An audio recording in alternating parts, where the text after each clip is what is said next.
লেনদেন জিনিসটা কি? লেনদেন হচ্ছে কি অর্থের অঙ্কে পরিমাপযোগ্য প্রত্যেকটা ঘটনাই লেনদেন, যা আর্থিক অবস্থার পরিবর্তন ঘটায়। তো দেখো, অর্থের অঙ্কে পরিমাপযোগ্য প্রত্যেকটা ঘটনাই লেনদেন, যা আর্থিক অবস্থার পরিবর্তন ঘটায়। আচ্ছা, এটা পরিধি কতটুকু? হ্যাঁ, আমরা যখন একটা হিসাব করব, হিসাব করার জন্য একটা নির্দিষ্ট প্রতিষ্ঠানের, এই প্রতিষ্ঠানের মধ্যে যতগুলো আর্থিক ঘটনা ঘটবে, যেগুলো আমরা অর্থের অঙ্ক দ্বারা পরিমাপ করতে পারবো, ওই ঘটনাসমূহ কেবল লেনদেন হিসাবে অন্তর্ভুক্ত হবে। কিন্তু তোমার কোনো ব্যক্তিগত ঘটনা কখনোই তোমার ব্যবসায়িক লেনদেন হিসাবে অন্তর্ভুক্ত হবে না, এবং ওই ঘটনাসমূহ তোমার হিসাবেও অন্তর্ভুক্ত হবে না। তোমার হিসাবে বলতে তোমার ব্যবসায়ের হিসাবের খাতায় লিপিবদ্ধ হবে না। বুঝতে পেরেছো? আমাদের হিসাব বিজ্ঞানের ভাষায় আমরা লেনদেন বলতে এটাই বুঝি, আর্থিক ঘটনাসমূহ, ঠিক আছে, যা আর্থিক অবস্থার পরিবর্তন ঘটায়। আর যখন আমরা কি করব, ব্যবসায়িক লেনদেন আইডেন্টিফাই করব, তখন এটা অবশ্যই ব্যবসা রিলেটেড হতে হবে। তোমার ব্যক্তিগত কোনো লেনদেন হিসাবের খাতায় লিপিবদ্ধ হবে না। বুঝতে পেরেছো? তাহলে দেখো তো, হিসাব সমীকরণের ভাষায় লেনদেনটা কি? হ্যাঁ, হিসাব সমীকরণের কোন একটা উপাদানকে প্রভাবিত করে এমন ঘটনাসমূহই কি লেনদেন, ঘটনা কিংবা ঘটনাসমূহই লেনদেন। ঠিক আছে, বুঝতে পেরেছো? আচ্ছা, তো চলো, আমাদের এই লেনদেনের বৈশিষ্ট্য আছে, পৌনঃপুনিকতা হতে হবে, দুইটা পক্ষ থাকতে হবে, অর্থের অঙ্কে পরিমাপযোগ্যতা থাকতে হবে, ওরকম অনেকগুলো বিস্তারিত আছে, তোমরা বই থেকে পড়ে নিও। আর আমি অবশ্যই ক্লাস শেষে হ্যান্ড নোট দিব, হ্যান্ড নোট থেকে তোমরা দেখে নিও। ঠিক আছে, তাহলে চলো আমি সর্বপ্রথম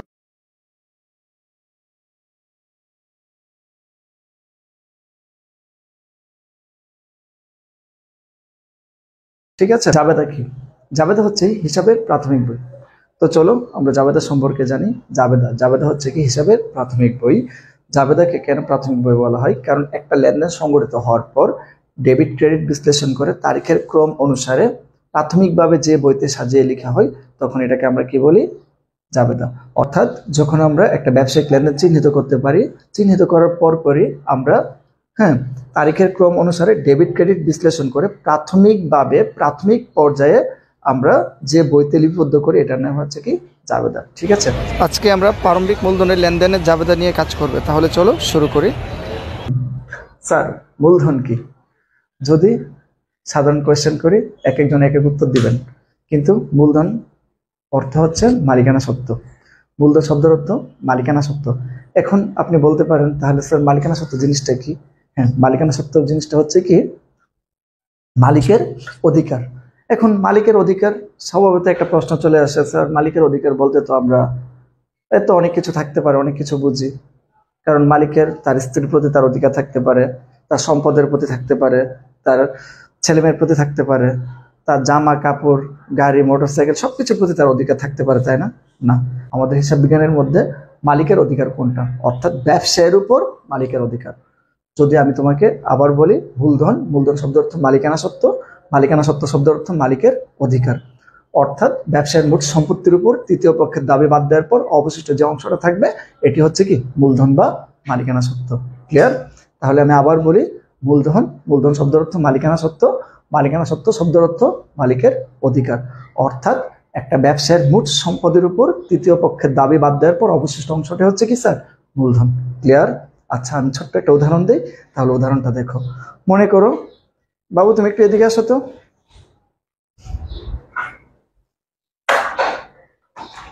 দুইটা হাতে রাখো, একটু পিছনে যাও। এই যে ধরো, ধরে নাও আমার ব্যবসার মধ্যে তিনটা মার্কার আছে, 1 2 3। তিনটার মূল্য ধরো, প্রত্যেকটার মূল্য কত টাকা? 10 টাকা। তাহলে মোট সম্পদের পরিমাণ কত? 30 টাকা, তাই না? বাবু একটু এদিকে আসো, আমাকে একটা কলম দাও তো। এই যে ও আমাকে একটা দিল, কয়টা হইলো? 4টা। তাহলে আমার ব্যবসার মোট সম্পদ কত? 40 টাকা। এখন আমাদের সংজ্ঞাতে কি বলছে? মূলধন কত? মূলধন কত? মালিকানা সত্ত্ব কত? মালিকের অধিকার কত, তাই না? এখন তোমাকে যদি বলে মূলধন কত, তো আমি সংজ্ঞাতে কি পাইছি? ব্যবসার মোট সম্পত্তির উপর তৃতীয় পক্ষের দাবি বাদ দেওয়ার পর অবশিষ্ট অংশকে কি বলে? মূলধন বলে। তাহলে ব্যবসার মোট সম্পদ এখন কত হইলো? 40। তা থেকে যদি আমি তৃতীয় পক্ষের দাবিটা বাদ দিই, বাদ দিলাম, বাদ দেওয়ার পর অবশিষ্ট অংশ যেটা, এটি হচ্ছে কি আমার মূলধন। ক্লিয়ার? আশা করছি ক্লিয়ার। এবার আমি আমার মূল ক্লাসে যাই। মূল ক্লাসটা ছিল কি? জাবেদা। তাহলে মূলধনের লেনদেন আমরা কিভাবে চিনব? কারণ আমরা যদি মূলধনের লেনদেন লিপিবদ্ধ করতে চাই, এর আগে তো আমাকে কনফার্ম হতে হবে এটা মূলধনের লেনদেন। হ্যাঁ, মূলধনের লেনদেন চেনার উপায় মনে রাখতে হবে। ব্যবসায় প্রথম দিনের একটা হিসাবকালে প্রথম দিনের যে লেনদেনটা থাকবে, এটি হচ্ছে কি প্রারম্ভিক মূলধন। ঠিক আছে, তাহলে মূলধনের লেনদেন আমরা চেনার উপায়টা একটু দেখি। যদি কোনো লেনদেনে কারবার, অফিস, ব্যবসায়িক প্রতিষ্ঠান ইত্যাদি এবং খুলেন, আরম্ভ করেন, চালু করেন কথাগুলো উল্লেখ থাকে, তবে এটা প্রারম্ভিক মূলধনের লেনদেন হিসেবে গণ্য হবে। ঠিক আছে, এটা কি কিসের লেনদেন হিসেবে গণ্য হবে? প্রারম্ভিক মূলধনের লেনদেন হিসেবে গণ্য হবে। ঠিক আছে, আরো সংক্ষেপে যদি বলি, যদি কোনো লেনদেন দ্বারা আইডেন্টিফাই করা যায় এটা হচ্ছে ব্যবসায়ের প্রথম দিনের লেনদেন, তাহলে এটাই প্রারম্ভিক মূলধনের লেনদেন। ঠিক আছে, এবার আসো প্রারম্ভিক মূলধনের লেনদেনের জাবেদা কিভাবে হিসাবের খাতায় লিপিবদ্ধ করব। আমি বলি, মূলধনের লেনদেন জাবেদায় লিপিবদ্ধ করার নিয়ম। মালিক বা মালিক পক্ষ প্রথম দিন বা ব্যবসার শুরুর দিন, হিসাবকালের শুরুর দিন যা কিছু নিয়ে ব্যবসা শুরু করবে সবকিছু কোন দিকে বসবে? ডেবিট দিকে বসবে, এবং ডেবিট দিকে যোগফল মূলধন নামে ক্রেডিট দিকে বসবে। আচ্ছা, আমাদের কি এরকম একটা মাথায় প্রশ্ন আসে না, স্যার ব্যবসা তো মাঝে মধ্যে ঋণ নিয়েও করা হয়। হ্যাঁ, ঋণ নিয়ে যদি করা হয়, ঋণের টাকাটা নগদের সাথে যুক্ত হবে। কেন নগদের সাথে যুক্ত হবে আমি তোমাকে বলি। কারণ ধরো তোমার কাছে 1 লাখ টাকা আছে, ব্যবসা শুরু করার জন্য 1 লাখ টাকা আছে, তুমি কি করলা? তোমার বন্ধুর কাছ থেকে আরো 50,000 টাকা নিয়ে এলে। এখন তোমার কাছে ব্যবসা করার জন্য নগদ টাকা কত হলো? 1,50,000। কত হয়েছে স্যার? 1,50,000। আচ্ছা, তুমি আমাকে বলো তো, এখন আমি যদি তোমাকে কোয়েশ্চেন করি তোমার কাছে কত টাকা আছে, তুমি কি বলবা স্যার আমার এই পকেটে 1 লাখ আর এক পকেটে 50, এভাবে বলবা? অবশ্যই তুমি বলবা না। তখন তুমি বলবা কি, স্যার আমার কাছে মোট 1,50,000 টাকা আছে। ঠিক আছে, সেজন্য আমাদের হিসাবটাকে ছোট করার জন্য আমরা নগদ কথা দুইবার একই জাবেদায়, একই লেনদেনে, একই জায়গাতে আমরা এক কথা দুইবার রিপিট করি না, সেজন্য আমরা নগদ লিখে দিব কি 1,50,000। এবার আসো, আমি কি বললাম? যদি মালিক বা মালিক পক্ষ ঋণ নিয়ে ব্যবসা শুরু করে তবে ঋণের টাকাটি নগদের সাথে যুক্ত হবে। তাহলে আমি কি বললাম? মালিক প্রথম দিন যা কিছু নিয়ে ব্যবসা শুরু করবে সবকিছু ডেবিট দিকে বসবে, ডেবিট দিকে যোগফল মূলধন নামে ক্রেডিট দিকে বসবে। কিন্তু মনে রাখতে হবে, যদি মালিক বা মালিক পক্ষ তার প্রথম দিন ঋণ বাবদ ব্যবসায় মূলধন আনে, তাহলে ঋণের টাকাটি নগদের সাথে যুক্ত হবে। এবং ঋণ একটা দায়। এটা কোন ধরনের দায়? মনে রাখতে হবে, ঋণ সবসময় দীর্ঘমেয়াদী দায়।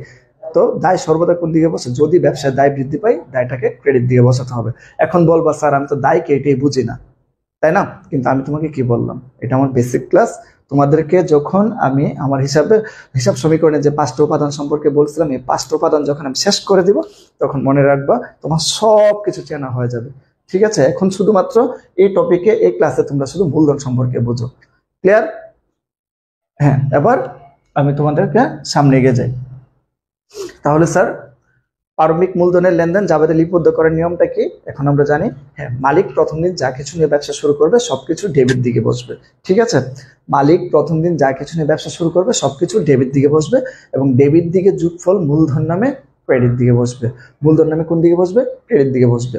আচ্ছা, এখন একটা কোয়েশ্চেন করতে পারো, স্যার যদি আমাদের এই ব্যবসায় ঋণ বাবদ মূলধন আনা হয়, এমন হয় না আমার নিজের 1 লাখ টাকা ছিল, বন্ধুর কাছ থেকে আরো 50,000 টাকা ঋণ আসছে, এরকম হয়তো, তাই না? হয়। বা ব্যাংকের থেকে লোন নিচ্ছো, বা কারো কাছ থেকে না কারো কাছ থেকে আনছো। ঠিক আছে, তুমি কারো কাছ থেকে যদি ঋণ নিয়ে আসো, তাহলে কি হবে? তাহলে ঋণের টাকাটা কি হবে? নগদের সাথে যুক্ত হবে, এবং ঋণ একটা দীর্ঘমেয়াদী দায়, তাকে ক্রেডিট দিকে দেখাতে হবে। কারণ ঋণ দায় বাড়লে সবসময় ক্রেডিট দিকে বসে। ঠিক আছে, তাহলে এক কথায় কথা শেষ। মালিক পক্ষ প্রথম যা কিছু নিয়ে ব্যবসা শুরু করবে সবকিছু ডেবিট দিকে বসবে, এবং ডেবিট দিকে যোগফল মূলধন নামে ক্রেডিট দিকে বসবে। যদি ঋণ থাকে, ঋণের টাকাটি নগদের সাথে যুক্ত হবে, এবং ঋণের টাকাটি নগদের সাথে যুক্ত হবে, এবং ঋণ এটা একটা দীর্ঘমেয়াদী দেয়, তাই ঋণকে ক্রেডিট দিকে দেখাতে হবে। ক্লিয়ার? শেষ। আমাদের মূলধন নিয়ে আর কোনো কোয়েশ্চেন নেই, কারণ আমরা অলরেডি জেনে গেছি মূলধন কাকে বলে, মূলধনের লেনদেন চেনার উপায়, মূলধনের লেনদেন হিসাব জাবেদা বইতে লিপিবদ্ধ করার নিয়ম। তো সারসংক্ষেপ, মূলধন। স্যার মূলধন কি? মূলধন শব্দের অর্থ মালিকানা সত্ত্ব। মালিকানা সত্ত্ব শব্দের অর্থ মালিকের অধিকার, অর্থাৎ ব্যবসায়ের মোট সম্পত্তির উপর তৃতীয় পক্ষের দাবি বাদ দেওয়ার পর অবশিষ্ট যে অংশটা থাকে এটি হচ্ছে কি? মূলধন। ক্লিয়ার? হ্যাঁ। প্রারম্ভিক মূলধনের লেনদেন চেনার উপায়, মালিক বা মালিক পক্ষ প্রথম দিন যা কিছু নিয়ে ব্যবসা শুরু করবে তাকে বলা হয় কি? প্রারম্ভিক মূলধনের লেনদেন। ঠিক আছে, এবার দেখো প্রারম্ভিক মূলধনের লেনদেন আমরা চেনার উপায়, যদি ব্যবসায় দরকার নেই। আচ্ছা, এবার দেখো, এবার আমরা উদাহরণের মাধ্যমে ক্লিয়ার হয়ে যাব। ঠিক আছে,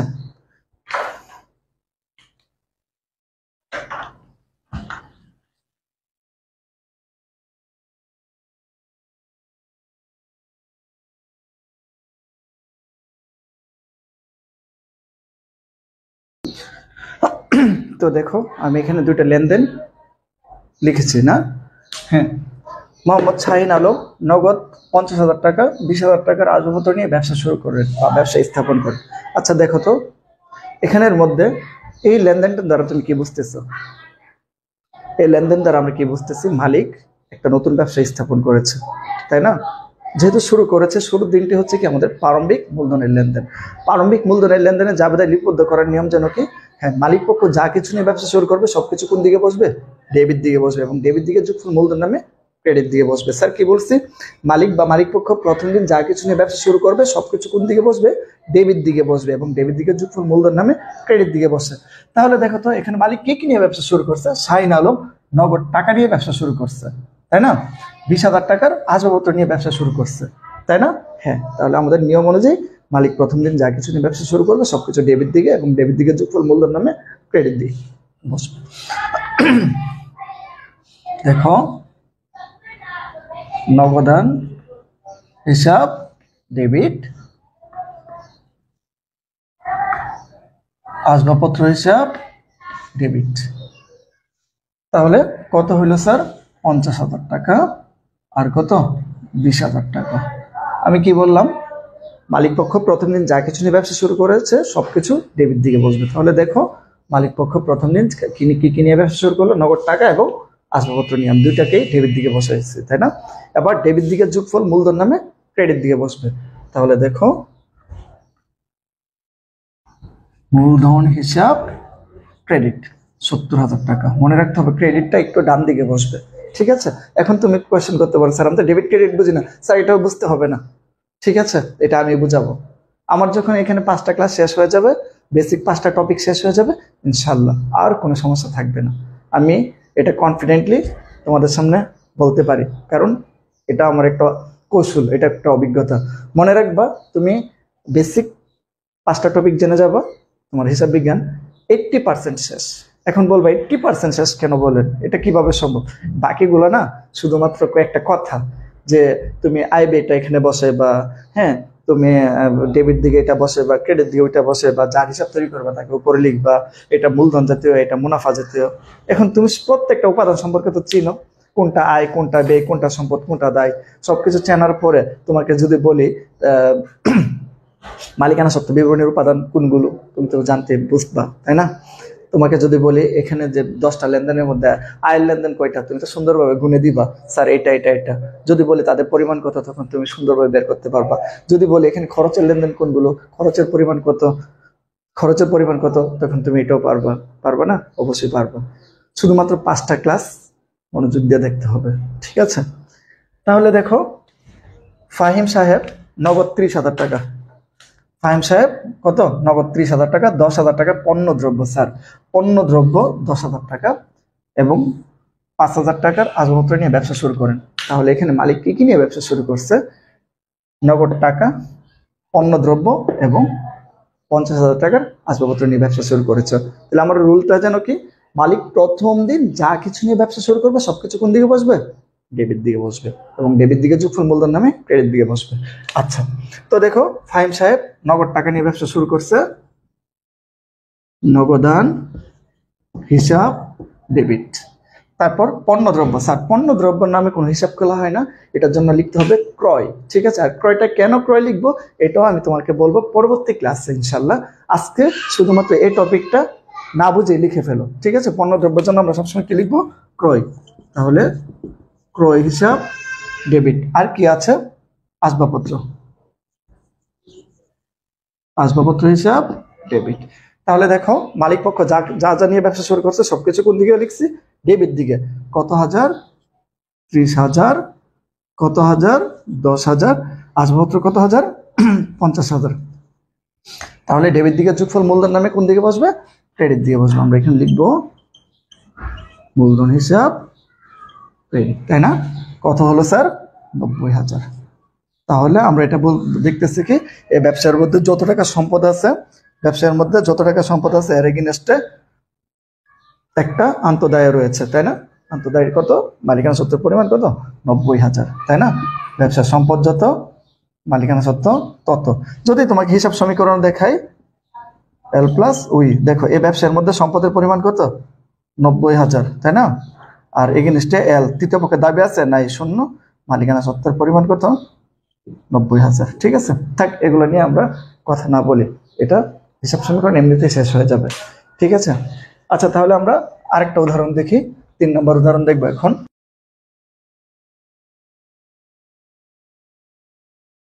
তো দেখো, মিস বাতাসি নগদ 1 লক্ষ টাকা, 20,000 টাকার সরঞ্জাম, 20,000 টাকার ঋণ নিয়ে ব্যবসা আরম্ভ করলো। তাহলে এটা কিসের লেনদেন যেন স্যার? এটাও প্রারম্ভিক মূলধনের লেনদেন। কিভাবে আইডেন্টিফাই করছি দেখো, আমরা প্রথমত লেনদেনটা পরে বুঝতে পারতেছি এটা ব্যবসা শুরুর দিন, তাই না? যদি এভাবে না করতে পারি, দেখো আমার রুলস অনুযায়ী, হ্যাঁ, যদি কোনো লেনদেনে ব্যবসায় কারবার অফিস কথাগুলো থাকে এবং শুরু আরম্ভ কথাগুলো থাকে, তবে এটা কি প্রারম্ভিক মূলধনের লেনদেন হিসাবে গণ্য হবে। তাহলে দেখো এখানে ব্যবসায় আরম্ভ দুইটা কথাই আছে, সুতরাং এটা কি প্রারম্ভিক মূলধনের লেনদেন। তো প্রারম্ভিক মূলধনের লেনদেন যাবতীয় লিপিবদ্ধ করার নিয়ম, মালিক বা মালিক পক্ষ প্রথম দিন যা কিছু নিয়ে ব্যবসা শুরু করবে সবকিছু ডেবিট দিকে বসবে, ডেবিট দিকে যোগফল মূলধন নামে ক্রেডিট দিকে বসবে। হ্যাঁ স্যার, যদি ঋণ থাকে তাহলে ঋণের টাকাটি কি হবে স্যার?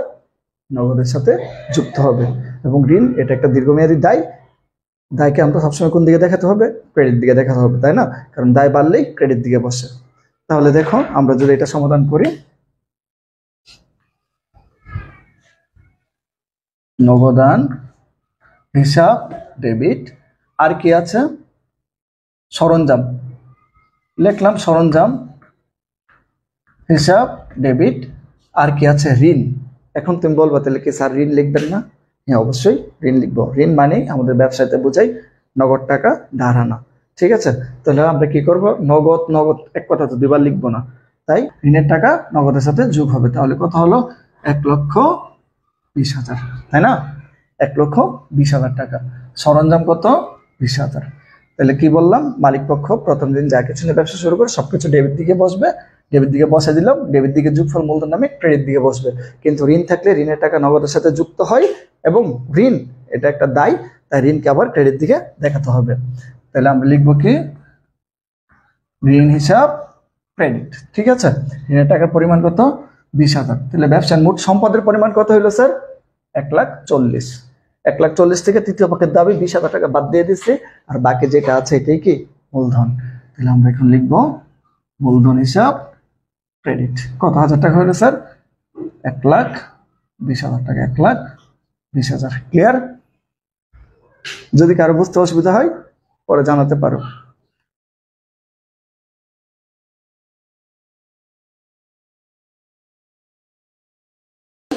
মিস আকাশী 20,000 টাকা পণ্যদ্রব্য, 20,000 টাকার যন্ত্রপাতি, 60,000 টাকার আসবাবপত্র, 20,000 টাকার ব্যাংক জমা এবং 5,000 টাকার ঋণ নিয়ে ব্যবসা শুরু করলো। তো লেনদেনটা অনেক বড় হয়ে গেল, তাই না? বড় হোক আর ছোট হোক, আমাদের রুলস কিন্তু একটাই, মালিক প্রথম দিন যা কিছু নিয়ে ব্যবসা শুরু করবে সবকিছু কোন দিকে বসবে? ডেবিট দিকে। আর ডেবিট দিকে যোগফল মূলধন নামে ক্রেডিট দিয়ে বসবে। তাহলে মালিক কি নিয়ে ব্যবসা শুরু করছে? এখানে পণ্যদ্রব্য। পণ্যদ্রব্যের জন্য আমরা ক্রয় হিসাবে লিপিবদ্ধ করবো 20,000 টাকার। যন্ত্রপাতি, যন্ত্রপাতির নামের কোনো পরিবর্তন হবে না। 60,000 টাকার আসবাবপত্র, আসবাবপত্র নামে লিপিবদ্ধ করব, এবং 20,000 টাকা ব্যাংক জমা, তাহলে ব্যাংক জমা নামে লিপিবদ্ধ করব, এবং 5,000 টাকা ঋণ। ঋণ দেখো আগের লেনদেনে কিন্তু এখানে ঋণের সাথে কি ছিল? হ্যাঁ, ঋণের সাথে নগদ টাকা ছিল, নগদের সাথে যুক্ত হয়েছিল ঋণের টাকা। কিন্তু সে এখন কি হবে? এখন তো নগদ নেই, নগদের সাথে যুক্ত হবে না স্যার। ঋণ আনা মানে নগদ টাকা আনা। তাহলে আমরা নগদ নামে একটা হিসাব লিখে ফেলবো। তাহলে চলো আমি যদি এটা সমাধান করি, মালিক কি নিয়ে ব্যবসা শুরু করছে? প্রথম আমাদের এখানে পণ্যদ্রব্য, পণ্যদ্রব্যের জন্য ক্রয় হিসাব লিখতে হয়, তাই না? ক্রয় হিসাব ডেবিট। 20,000 টাকার যন্ত্রপাতি, যন্ত্রপাতি নিয়ে ব্যবসা শুরু করলো স্যার। আসবাবপত্র 20,000 টাকা, আসবাবপত্র হিসাব ডেবিট, এবং 20,000 টাকা ব্যাংক জমা। তাহলে ব্যাংক জমা, এই কথাটা বলতে পারো এটা কি? এই জমা, এই কথাটা হচ্ছে কি, তোমার কাছে যে নগদ টাকা এটা তোমার হাতে নাই, এটা তোমার ব্যাংকে আছে। ঠিক আছে, ওই টাকাটা তুমি ব্যবসার কাজে লাগাবা, এটাকেও তুমি মূলধন হিসাবে নিয়ে আসছো। ঠিক আছে, তো সেজন্য ব্যাংক জমা। আর এই যে সর্বশেষ ঋণ আনছিলাম, ঋণের টাকা নগদের সাথে যুক্ত হয়। তাহলে আমাদের এখানে নগদের কোনো হিসাব ছিল না, এজন্য নগদান হিসাব ডেবিট। তো দেখছো কত বড় লেনদেন, কত বড় লেনদেন।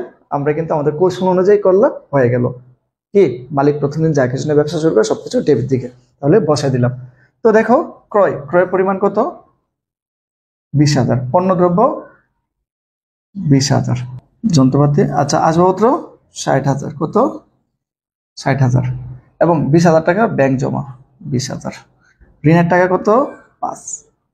দেখো, মালিক প্রথম দিন যা কিছু নিয়ে ব্যবসা শুরু করে সবকিছু ডেবিট দিকে বসে, ডেবিট দিকে বসাই দিলাম, তাই না? আর ডেবিট দিকে যোগফল মূলধন নামে ক্রেডিট দিকে বসে। কিন্তু ঋণ থাকলে ঋণকে আলাদাভাবে দেখাতে হয়, কারণ এটা দীর্ঘমেয়াদী দায়।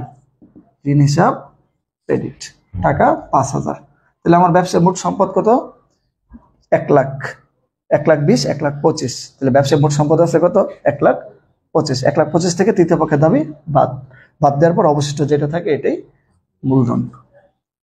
মূলধন হিসাব ক্রেডিট। তাহলে কত হলো? 1,20,000। ক্লিয়ার? আর কোন কোয়েশ্চেন নাই, থাকবে না, ঠিক আছে? তাহলে প্রারম্ভিক মূলধন কাকে বলে জানলাম, প্রারম্ভিক মূলধনের লেনদেন চেনার উপায় জানলাম, প্রারম্ভিক মূলধন লেনদেনের হিসাবের খাতে লিপিবদ্ধ করার নিয়ম জানলাম, এবং আমরা লিপিবদ্ধ করেছিও, তাই না? ধন্যবাদ সবাইকে।